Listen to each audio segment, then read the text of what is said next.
இது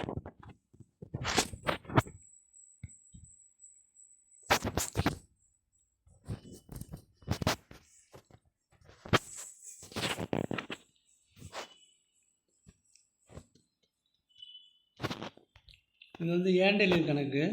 இப்போ ஏன்டே லீவில் எதெல்லாம் கழிக்கணும்னா அவைல்டுனாக்கா அதெல்லாம் கழிச்சிடணும்.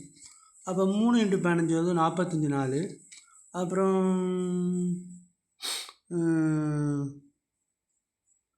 பர்மிட்டட் க்ளோசிங் பேலன்ஸ் வந்து மொத்தம் 200 நாள் அவருக்கு இருக்குது. அதில் 15 நாள் சரண்டர் பண்ணிட்டார்.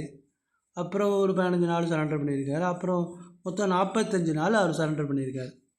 அப்போ நான் 200 45 கழிச்சுக்கணும். அப்புறம் வந்து ஏன்டே லீவ் அவர் போட்டிருக்காரு. அப்புறம் 1 8 மாதிரி அதையும் கழிச்சுன்னா 45 8 53.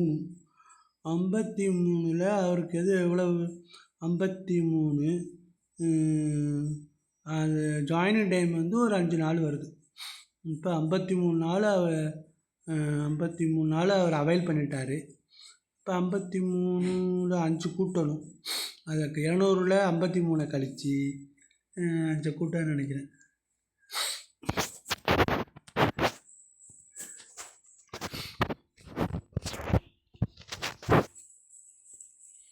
அப்புறம் 10வது வந்து calculate the net qualifying service pension and DCRG from the particulars of an assistant director.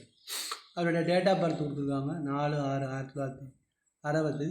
Date of appointment வந்து 1/7/84. அது வந்து எதெல்லாம் தகுதி வராதுன்னா UOL வித்தவுட் MC 30 நாள் அதை கழிச்சிடணும். பேசிக் பே வந்து 80,000 ரூபா. டிஏ ரேட் வந்து 7%. இதை வச்சு பென்ஷனையும் டிசிஆர்ஜியும் கால்குலேட் பண்ண சொல்கிறாங்க. இதனால் இதெல்லாம் நல்லா போட்டு ஆன்சர் வந்து யாராவது expert கேட்டுப்பாங்க. I just presented the question paper with some idea.